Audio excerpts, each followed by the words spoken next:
Hello दोस्तों, स्वागत है आपका एक बार और मेरी स्टोरी कॉन्ट्रैक्ट मैरिज के न्यू पार्ट में। आज कहानी और भी ज़्यादा इंटरेस्टिंग होने वाली है, तो वीडियो को लाइक ज़रूर करिएगा और नए हैं तो हमारे चैनल को भी सब्सक्राइब कर लीजिए। तो चलिए शुरू करते हैं। कहानी अमर के नज़रिए से। मैं अनाया से अपने दिल की बात कहना तो चाहता था, मगर इस तरह बिल्कुल नहीं। मैंने पहले ही सब कुछ सोच रखा था, एकदम परफेक्शन के साथ उसे प्रपोज करूँगा। मगर ये लड़की भी ना कब कहाँ कैसे मुझे अपनी बातों में फंसा लेती है, और मेरे मुंह से पहले ही सब निकल गया। समर के उस प्रपोजल वाले इंसिडेंट के बाद मुझे तो इतना समझ आ गया था कि मुझे भी अनाया के लिए ऐसा ही कुछ स्पेशल प्लान करना पड़ेगा, वरना वो जिंदगी भर मुझे ऐसे ही समर का नाम ले लेकर कोसती रहेगी। अपनी आंखें बड़ी बड़ी किए वो मुझे एकटक देखे जा रही थी और मेरी समझ में ही नहीं आ रहा था अब मैं क्या करूं। मगर तभी तनु ने आकर डोर नॉक करना शुरू कर दिया था। अनाया ने सीढ़ियों से नीचे देखा और एकदम से दौड़ती हुई नीचे भाग गई।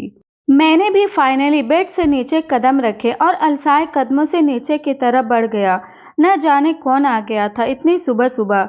अनाया भागती हुई जाकर सामने खड़ी एक लेडी से लिपट गई। अनाया, नानी माँ कहाँ थी आप इतने दिनों से? आपको पता है मैंने आपको कितना मिस किया। ये फर्स्ट टाइम था जब मैं अनाया की नानी से मिल रहा था। उन्हें देखकर अनाया के चेहरे पर जो स्माइल आ गई थी, उससे मुझे सचमुच बहुत सुकून मिल रहा था। वो हमारी शादी में भी नहीं आई थी, सो आज उनसे पहली बार आशीर्वाद लेने का मौका था मेरे पास। मगर मैं जैसे ही उनकी तरफ बढ़ा, उनकी बात सुनकर मुझे जैसे झटका सा लगा।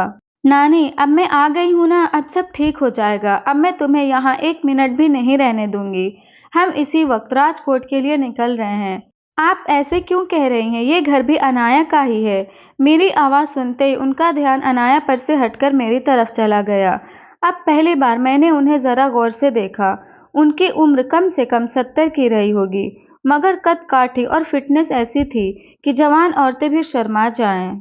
बाल बिल्कुल रुई जैसे सफ़ेद थे। उन्होंने चौड़े सुनहरे बॉर्डर वाली वाइट कलर की सिल्क साड़ी पहन रखी थी। चेहरे पर ऐसा रौब था कि मेरा कॉन्फिडेंस वैसे ही डोलने लगा था। अब मेरी समझ में आ रहा था कि अनाया के पापा इनसे क्यों डरते रहे होंगे। मुझे ऊपर से नीचे तक एक बार देखने के बाद उन्होंने सीधा सवाल किया, तुम कौन हो लड़के? मैं न जाने क्यों उनके सामने मेरी आवाज़ एकदम से लड़खड़ा गई। वैसे भी सुबह सुबह ऐसा कुछ होने की वजह से मुझे ज़रा भी उम्मीद नहीं थी। मिस्टर सक्सेना आगे आते हुए, माता जी, ये मेरा बेटा है राज, और आपका दामाद भी, आशीर्वाद दीजिए दोनों बच्चों को। कहते हुए पापा ने मुझे आंखें दिखाई। उनका इशारा समझकर मैं जल्दी से उनके पैरों की तरफ झुका। उन्होंने मेरे सिर पर हाथ रखा मगर कुछ बोली नहीं। मिस्टर सक्सेना, माता जी आप अंदर तो आइए, हम बैठकर बातें करते हैं। मगर उन्होंने तुरंत हाथ से रुकने का इशारा करते हुए कहा, मैं यहाँ अनाया को लेने आई थी, इससे ज़्यादा मेरा यहाँ कोई काम नहीं है। अनाया कंफ्यूज होते हुए, मगर क्यों नानी माँ? नानी प्यार से उसके सिर पर हाथ फेरते हुए, अन्नू, अभी आप इन बातों के लिए बहुत छोटी है। इन लोगों ने चिकनी चुपड़ी बातें करके आपके पिता को तो अपने जाल में फंसा लिया, मगर हम इनकी नस नस से वाकिफ है। हमारे साथ घर चलिए, हम आपको सब समझा देंगे। ये आप क्या कह रही हैं? अनाया मेरी वाइफ है, हम सब उससे प्यार करते हैं। मैंने एकदम से परेशान होकर जवाब देते हुए कहा, पत्नी? कब हुई आप दोनों की शादी? और अगर हुई भी तो किसी को इस बारे में पता क्यों नहीं है? इस तरह चोरी छुपे शादी तो तभी हो सकती है जब शादी में किसी की मर्जी शामिल न हो। क्यों हर्षित? पापा का चेहरा भी एकदम से सफ़ेद पड़ गया था। मेरी समझ में नहीं आ रहा था आखिर वो उनको कोई जवाब क्यों नहीं दे रहे हैं। इट्स ओके, अगर वो उनके बड़े होने का लिहाज कर रहे हैं तो, मगर वो तो हमारी लीगली वैलिड शादी को ही मानने से इनकार कर रही थी, वो भी तब जब उस मैरिज कॉन्ट्रैक्ट पर मेरे और अनाया दोनों के सिग्नेचर्स मौजूद थे। मिसेस सक्सेना बात को संभालने की कोशिश करते हुए, माता जी ऐसा नहीं है कि ये शादी जबरदस्ती हुई है। आपको तो शायद पता ही होगा कि इसमें सुमन की भी मर्जी शामिल थी। उसने अपने जाने से पहले ही इन दोनों बच्चों को साथ लाने की ख्वाहिश वसीयत के रूप में लिख छोड़ी थी। नानी सख्त आवाज में, हमें कुछ भी बताने या समझाने की कोशिश न करें आप सब। सुमन ने यह फैसला किन मजबूरियों में किया होगा उससे अनजान नहीं है हम। और फिर हम कैसे भूल जाएं कि आज अगर हमारी बच्ची इस दुनिया में नहीं है तो उसकी वजह भी आप सभी हैं। कहते हुए उनकी नजर राजीव अंकल की तरफ घूम गई। वो बिना कुछ बोले चुपचाप सिर झुकाए खड़े रहे। उनकी वो एक गलती उन्हें जिंदगी भर किसी न किसी रूप में सजा देते ही रहने वाली थी। हॉल में सन्नाटा छा गया था।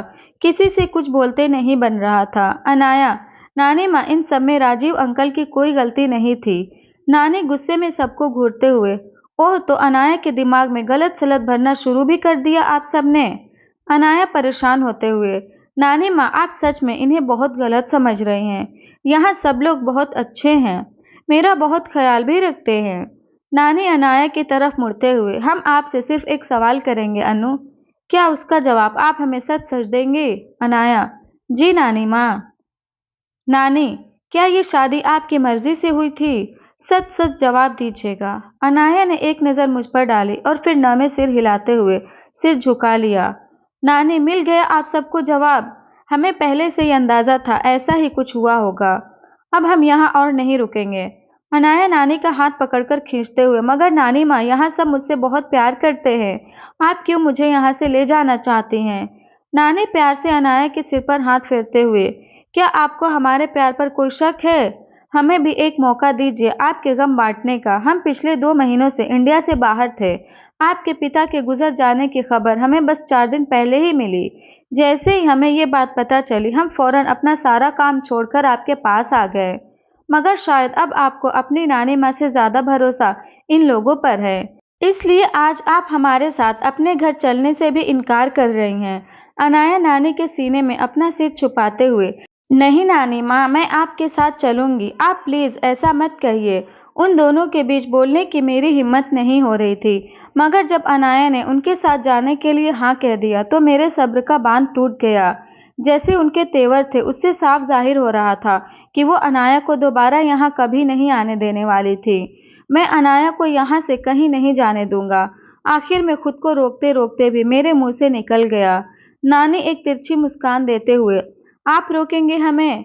आप होती कौन है अनाया को मुझसे दूर करने वाली? अगर आप कुछ दिनों के लिए उसे अपने साथ ले जाना चाहती हैं तो इट्स ओके, लेकिन अगर आप इस गलत फहमी में हैं कि आप उसे यहाँ से ले जाकर मुझसे दूर कर सकती हैं तो आई एम सॉरी, पर मैं ऐसा नहीं होने दूंगा। वो लीगली मेरी वाइफ है और मैं जब चाहूँ उसे वापस अपने साथ इस घर में ला सकता हूँ। मैंने फ्रस्ट्रेशन में एक ही सांस में पूरी बात कह दी। अनाया एकदम से शॉक्ड होकर मेरी तरफ देख रही थी। शायद मेरे बात करने के तरीके से वो थोड़े नाराज थी, मगर मैंने परवाह नहीं की। नानी तंज कसते हुए, ये क्या है हर्षित, हमने तो सुना था आपने अपने बेटे के हाथों में अपना पूरा कारोबार सौंप दिया है। अब तक इन्हें ये भी नहीं पता कि हम कौन हैं। ऐसे कारोबार संभालेंगे ये आपका मिस्टर सक्सेना? डांटते हुए, रात चुप हो जाओ, बड़ों से बात करने का लिहाज भी भूल गए हो क्या? पर डैड ये, मैंने परेशान से कुछ कहना चाहा, मगर उन्होंने मुझे बीच में ही टोक दिया। Mister Saxena, I said just shut up. मैं मन महसूस कर चुप हो गया। नानी मेरी तरफ देखकर मुस्कुराते हुए, कितने दिन हो गए आपको HR प्रॉपर्टी संभालते हुए? जी 2 महीने, मैंने अनमने मन से जवाब दिया। नानी, इतने दिनों में आपको ये भी अंदाजा नहीं हुआ कि इस वक्त प्रॉपर्टी डीलिंग में सबसे बड़ा नाम किसका है? Of course Equinix International. India ही नहीं, पूरे एशियन कंट्रीज में प्रॉपर्टी डीलिंग में ये सबसे बड़ा नाम है। इनफैक्ट ग्लोबली टॉप 100 कंपनीज में इक्विनिक्स इंटरनेशनल शामिल है। मगर आपको जानकर खुशी होगी कि HR प्रॉपर्टीज भी अब बहुत तेजी से आगे बढ़ रही है। हम इंडिया की सेकेंड लीडिंग कंपनी हैं एंड आई एम श्योर आने वाले टाइम में हम उनकी बराबरी कर लेंगे। मैंने पूरे कॉन्फिडेंस के साथ जवाब दिया। मानता हूँ बिजनेस फिलहाल मेरे लिए नई चीज थी, मगर मैं भी कोई अनाड़ी नहीं था। इंडिया की बेस्ट यूनिवर्सिटी से मैंने मैथ्स के साथ साथ बिजनेस एडमिनिस्ट्रेशन की भी पढ़ाई की थी। इसके अलावा बचपन से ही घर का माहौल भी ऐसा ही रहा था कि बिजनेस मेरे लिए एकदम से जाने पहचाने चीज थी। नानी मुस्कुराते हुए, आपको कॉन्फिडेंस देखकर अच्छा लगा। फिर तो आपको इक्विनिक्स इंटरनेशनल के चेयरपर्सन का नाम भी बखूबी मालूम होगा। Of course, Yashwanti Ben Parekh. Parekh पर आते आते मेरी आवाज लड़खड़ा गई थी। मैंने थूक निगलते हुए एक नजर उनके ऊपर डाली। आप ही? नानी, सही समझे बच्चे, मैं ही यशवंती बेन पारेख हूँ। मेरे कान एकदम से सुन्न पड़ गए थे। 3 दिन पहले इक्विनिक्स इंटरनेशनल ने बहुत बड़ा कदम उठाते हुए एचआर प्रॉपर्टीज के 15% शेयर्स हाई प्राइस पर खरीद लिए थे। उस वक्त मुझे खुशी हुई थी। एशिया लीडिंग कंपनी हमारे साथ कोलैबोरेशन करने में इंटरेस्ट रखती है, मगर अब मुझे एहसास हो रहा था हकीकत कुछ और ही थी। 50% शेयर खरीदने के साथ ही इक्विनिक्स इंटरनेशनल का एचआर प्रॉपर्टीज के बोर्ड ऑफ मेंबर्स के बीच न केवल बुरी तरह दखल हो चुका था, बल्कि इसके साथ ही उनको वोटिंग राइट्स भी मिल चुके थे। अब मुझे समझ आ रहा था उनके अनाया को यहाँ से ले जाने की बात करने के बावजूद डैड कुछ बोल क्यों नहीं रहे थे। मगर कंपनी, बिजनेस, पैसा, पावर, दुनियादारी सब एक तरफ और मेरा प्यार एक तरफ। नानी, 23 साल पहले हमने एक गलती की थी। सुमन की बात मानकर उसकी शादी जिग्नेश से करवाकर। तब उसकी हैसियत बिजनेस के मामले में हमारे सामने कुछ नहीं थी। हैसियत तो तुम्हारी भी तब कुछ नहीं थी हमारे सामने, हर्षित। मगर दोस्ती का फर्ज निभाने के लिए तुमने जिग्नेश की मदद बिजनेस में की। अगर तुम्हारे पिता ने उस वक्त जिग्नेश का साथ नहीं दिया होता तो शायद हम इस रिश्ते के लिए कभी राजी नहीं होते। और हमें कोई हैरानी नहीं, उसी दोस्ती का फर्ज अदा करने के लिए हमारी भोली भाली बच्ची ने बचपन में ही अपनी बेटी का रिश्ता तुम्हारे बेटे से तय कर दिया। मगर उसका नसीब देखो, जिन लोगों को उसने अपना हितैषी समझ रखा था उन्होंने ही बेदर्दी से उसकी जान ले ली।